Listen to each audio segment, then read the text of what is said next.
ഉസ്താദന്മാര് ഖുർആനിന്റെ ആയത്തോതിയിട്ട് എടോ ഇങ്ങനെ നടന്നാ നിനക്ക് നരകമുണ്ടടാ, നരകത്തിന്റെ തീയുണ്ടടാ, 3000 കൊല്ലമാണ് അല്ലാഹു നരകത്തെ ഇട്ട് കത്തിച്ചതെന്ന് പറയുമ്പോ 2022 ജീവിക്കുന്ന ബുദ്ധി കൂടിയ ചെറുപ്പക്കാരൻ ചോദിക്കുന്ന ഉസ്താദേ, നരകം എവിടെയാ? ആകാശത്തിലാണോ, ഭൂമിയിലാണോ, അതോ കടലിന്റെ അടിത്തട്ടിലാണോ അല്ലാഹു പടച്ചു വെച്ചിരിക്കുന്നത്? ഇതൊക്കെ തള്ളലല്ലേ ഉസ്താദ്? ഇതൊക്കെ ഞങ്ങളെ പേടിപ്പിക്കലല്ലേ? ഇതൊക്കെ വെറുതെ പറയുന്നതല്ലേ? എന്റെ പ്രിയപ്പെട്ട ചെറുപ്പക്കാരാ, നരകമുണ്ട് പെങ്ങളെ, നിന്റെ തലമുടി പോലും വെളിയിൽ കാണിച്ചുകൊണ്ട് നടക്കരുത്. അങ്ങനെ നടക്കുന്നവൾക്ക് നാളെ നരകത്തിന്റെ ചെമ്പിന്റെ തൊപ്പി അല്ലാഹു നിന്റെ തലയിൽ വെച്ച് തരുമെന്ന് പറയുമ്പോ അതവിടെയല്ലേ ഞങ്ങളൊക്കെ അങ്ങനെ ജീവിച്ചോളാം, എന്ത് ശിക്ഷയാണെങ്കിലും ഞങ്ങൾ നേരിട്ട് കൊള്ളാം എന്ന് പറയുന്നതാ പരിഹസിക്കുന്ന പെങ്ങള്.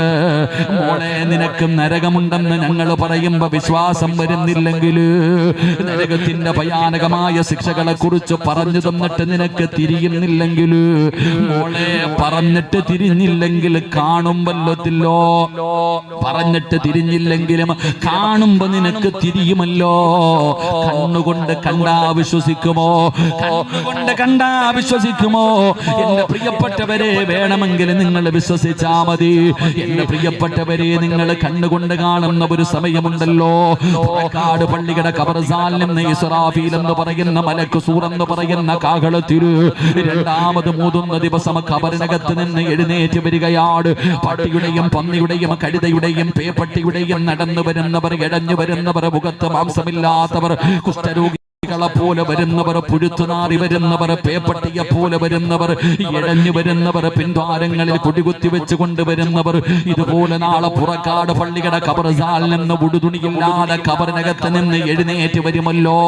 പേടിച്ചു വിറച്ചുകൊണ്ട് തലതാട്ടി പിടിച്ചുകൊണ്ട് അള്ളാഹുവിന്റെ കോടതിയിലേക്ക് അതാ മൃഗങ്ങളെ തയ്ച്ചു കൊണ്ടുപോകുന്നത് പോലെ അള്ളാഹുവിന്റെ മലക്കുകൾ എന്നെയും നിങ്ങളെയും കൊണ്ടുവരുമല്ലോ. പേടിച്ചു വിറച്ചുകൊണ്ട് ചെമ്പിന്റെ തറയിലൂടെ ഉടുതുണിയില്ലാതെ കണ്ണ് നിറകണ്ണുകളോട് പൊട്ടിക്കിടന്നുകൊണ്ട് അള്ളാഹുവിന്റെ കോടതിയിലേക്ക് കടന്നു വരുമ്പോ ചെറുപ്പക്കാരാ, 15 ലക്ഷം കിലോമീറ്ററുകളിൽ മുകളിൽ നിൽക്കുന്ന പടച്ചറബിന്റെ സൂര്യൻ അസ്തമിച്ചിട്ട് 10 മണിയായിട്ടും എനിക്കും നിങ്ങൾക്കും അതിന്റെ ചൂട് താങ്ങാൻ പറ്റുന്നില്ല. ശരീരം വിയർക്കുകയാണ്, വല്ലാത്ത പ്രയാസമാണ്, ചൂടനുഭവപ്പെടുകയാണ്. എങ്കിൽ ഇതൊന്നും ഒന്നുമല്ലടോ, നാളെ അള്ളാഹുവിന്റെ കോടതിയിലെ ചെമ്പിന്റെ തറയിൽ ഉടുതുണിയില്ലാതെ ഞാനും നിങ്ങളും ചെരുപ്പില്ലാതെ നട്ടരായിട്ട് ഉമ്മ പ്രസവിച്ചിട്ടതുപോലെ അള്ളാന്റെ കോടതിയിൽ ഇങ്ങനെ നിൽക്കുമ്പോ ലക്ഷക്കണക്കിന് കിലോമീറ്ററുകളിൽ മുകളിൽ നിന്ന് പടച്ചറബിന്റെ സൂര്യനുണ്ടല്ലോ, അത് താഴേക്ക് ഇറങ്ങി വരികയാ, അത് താഴേക്ക് ഇറങ്ങി വരികയാണ്. ഒരു ചാട് മുകളില്, നിന്റെ തലയുടെ ഒരു ചാട് മുകളില്, ലക്ഷക്കണക്കിന് കിലോമീറ്ററുകളിൽ മുകളിൽ നിൽക്കുന്ന സൂര്യനെ അല്ലാഹു ഇറക്കിയങ്ങ് കൊണ്ടുവരുമ്പോ എന്തേ നീ ചെയ്യുക? ആ ദിവസത്തെ കുറിച്ച് നിനക്ക് ഓർമ്മയുണ്ടോ? ചൂടുള്ള നാളുണ്ട്, കിയാമന്നാളാ, ചുരുക്കി പറഞ്ഞാൽ എന്തു ഹാലാ ചൂളാ, വൻദോഷ വണ്ടിയോ മായി വരുന്നേ കാളാ, ക്ഷീണത്തിനാലൊലിക്കുന്നതാണേ ഈള, സുഹൃത്തുക്കളെ തിളയ്ക്കുന്നതാണേ മൂള, അമലൊന്നുമില്ല തങ്ങു ചെന്ന കോള. മോനേയതാ പച്ചമണ്ണിനകത്ത്, ചെളിയുള്ള മണ്ണിനകത്ത് നിന്ന് കട്ടയുണ്ടാക്കുമല്ലോ, അത് വെളിയിലെടുത്തു വെച്ച് ഉണക്കുമല്ലോ. ഉണങ്ങിക്കഴിഞ്ഞ അടുക്കി വെച്ചിട്ട് പച്ചവിറകിട്ട് കത്തിക്കുന്ന ചൂള കണ്ടിട്ടുണ്ടോ? അതൊന്നും ഒന്നുമല്ലടാ ചെറുപ്പക്കാരാ, എന്റെ പ്രിയപ്പെട്ട പെങ്ങള്, എന്റെ പ്രിയപ്പെട്ട യുവത്വേ, മോനെ, അതാ അതാ പടച്ചവനെ കാളവണ്ടി ചുമട് വലിച്ചു കൊണ്ടുപോകുന്നത് കണ്ടിട്ടില്ല? അമ്പലപ്പുഴയിൽ നിന്ന് ഹരിപ്പാട് നിന്ന് നിനക്ക് നീ എത്രയോ ചെറുപ്പകാലത്തിൽ കാളവണ്ടി കണ്ടിട്ടുണ്ടല്ലോ. ആ നട്ടുച്ച സമയത്ത് ആ കാള ഇങ്ങനെ ചുമട് വലിച്ചു കൊണ്ടുപോകുമ്പോ അതിന്റെ വായിലൂടെ പത വരുന്നില്ല, നുര വരുന്നില്ല. ഇത് നീ കണ്ടിട്ടുണ്ടല്ലോ. നാളെ പരലോകത്ത് വരുവടാ നിന്റെ വായിൽ നിന്ന്. എന്റെ പ്രിയപ്പെട്ട പെങ്ങളെ, വീട്ടിലടുക്കളയിൽ കിടന്ന് ചോറ് വെക്കുമ്പോ അതാ കലത്തിനകത്ത് കിടന്ന് ചോറിങ്ങനെ തിളച്ചിട്ട് പാത്രത്തിന്റെ മുകളിലൂടെ നിറഞ്ഞ് കവിയുമല്ലോ. കാണുന്ന ഉമ്മ,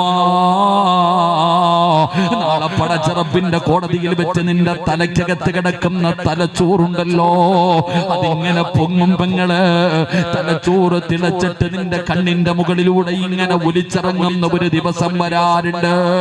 ആ ദിവസത്തിൽ അല്ലാഹുവിന്റെ കോടതിയിൽ ഇങ്ങനെ നിൽക്കുമ്പോ മുഖറബുൽ അംലാക്ക് മലക്ക് ജിബ്രീൽ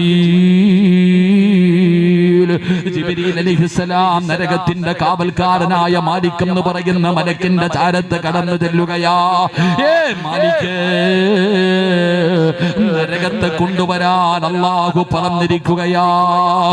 എങ്ങനെയാ ജിബ്രീൽ ഈ ഭയാനകമായ നരകത്തെ എങ്ങനെയാ ഞാൻ പരലോകത്ത് കൊണ്ടുവരിക?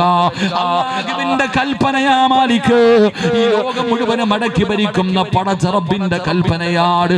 നരകത്തിന്റെ കാവൽക്കാരനായ മാലിക് എന്ന് പറയുന്ന മലക്ക് തന്റെ അനുയായികളെ വിളിക്കുകയാ. തന്റെ കൂടെയുള്ള മലക്കുകളെ വിളിച്ചിട്ട് പറയുന്നു, ചങ്ങലയെടുത്ത് കൊണ്ടുവരാറ്, ചങ്ങലയെടുത്ത് കൊണ്ടുവരാറ്. നരകത്തിന്റെ കാവൽക്കാരായ മലക്കുകളതാ ചങ്ങലയെടുത്ത് കൊണ്ടുവരികയാ. 70,000 ചങ്ങലകൾ കൊണ്ടുവന്ന് നരകത്തിന്റെ ഒരു ഭാഗത്ത് ബന്ധിപ്പിക്കുകയാ. 1-2 ചങ്ങലയിലല്ല, 70,000 ചങ്ങല. അല്ലാഹുവേ, ഒരു ചങ്ങലയിൽ പിടിക്കുന്നത് 70,000 മലക്കുകളാ. അങ്ങനെ 70,000 ചങ്ങല. മോനെ, ചങ്ങല കണ്ടിട്ടുണ്ടോ? ചങ്ങലയിൽ ഇങ്ങനെ കൊളുത്തുകൾ ചേർത്ത് വെച്ചിട്ടില്ലേ?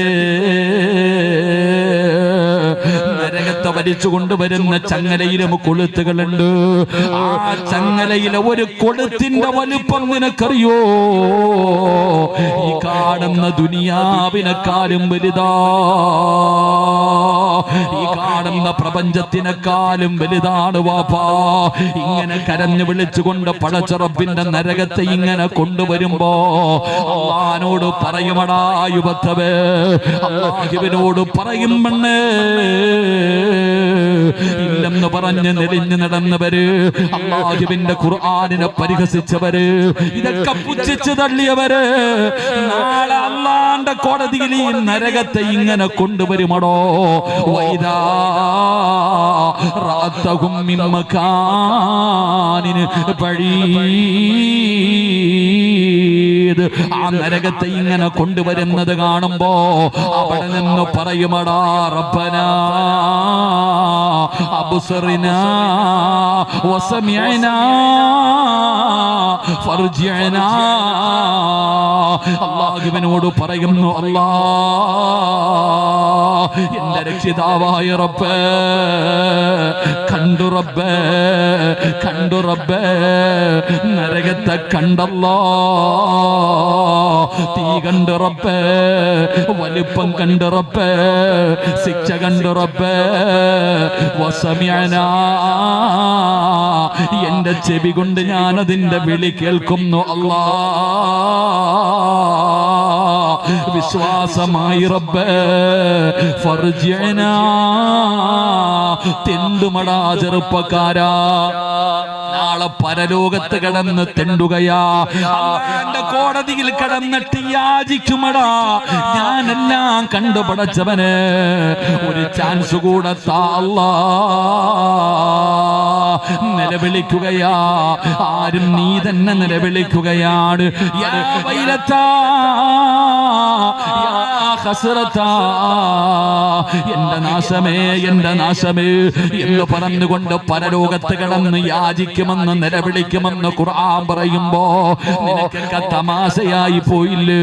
നിങ്ങൾക്കൊക്കെ നിസാരമായി പോയില്ലേ? നിസ്കരിക്കണമെന്ന് പറയുമ്പോ നിനക്ക് വല്ലാത്ത മടിയാ. സദഖ കൊടുക്കാൻ പറയുമ്പോ നിനക്ക് വല്ലാത്ത പുച്ഛമാ.